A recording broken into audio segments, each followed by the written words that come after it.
Joe Biden broke the law. But because he's a forgetful old man who would appear sympathetic to a jury, Mr. Hur chose not to bring charges. Mr. Hur, we think it's important that you be able to respond to President Biden's response to your report. So we're going to play a short video. I'm well-meaning, and I'm an elderly man, and I know what the hell I'm doing. I've been president. I put this country back on its feet. I don't need his recommendation. It's totally How bad is your memory, and can you continue as president? My memory is so bad I let you speak. That's your memory has gotten worse, Mr. President? My memory is not good. My memory is fine. My memory, take a look at what I've done since I become president. None of you thought I could pass any of the things I got passed. How'd that happen? You know, I guess I just forgot what was going on.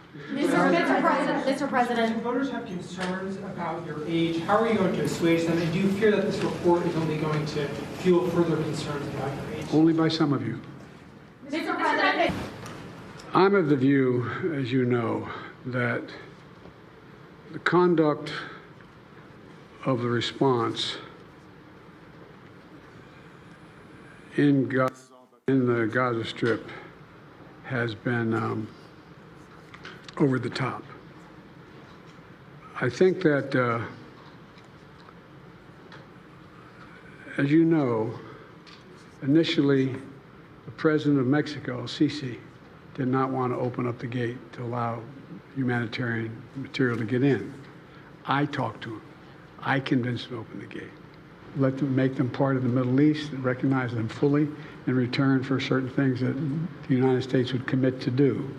And the commitment that we were proposing to do related to two items. I'm not going to go in detail, but one of them was to deal with the protection against their arch enemy to the northwest, northeast, I should say. The second one, by providing ammunition and material for them to defend themselves. Coincidentally, that's the time frame when this broke out. There is Donald Trump.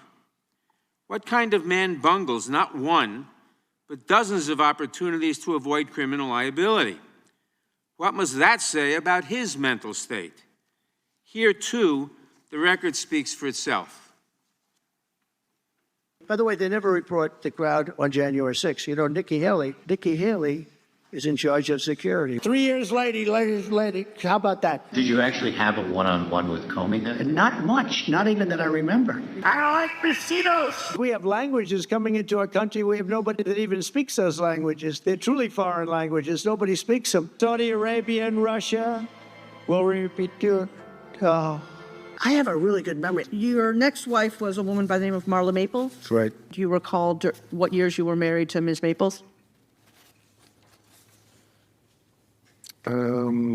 It's called like Up Here, and it's called Memory, and it's called other things. So you don't remember saying you have one of the best memories? I don't remember that. And Putin, you know, has so little respect for Obama that he's starting to throw around the nuclear word. You heard that, nuclear. We have to win in November, or we're not going to have Pennsylvania. They'll change the name. I talked to Putin a lot. Did you ask him that? I don't remember that. I saw that this morning. I don't remember asking him that question. I have a good memory and all that stuff, like a great memory. For 20 years, they were fighting ISIS. I defeated ISIS in 4 weeks. And we did with Obama. We won an election that everyone said couldn't be won. I'm not cognitively. And you know what? When I am, you're going to know it. You're going to be the first people. I know my people. You'll say, all right, Trump, you did a good job. Get the hell out of here. That's it. That is a man who is incapable of avoiding criminal liability, a man who is wholly unfit for office, and a man who, at the very least, ought to think twice before accusing others of cognitive decline.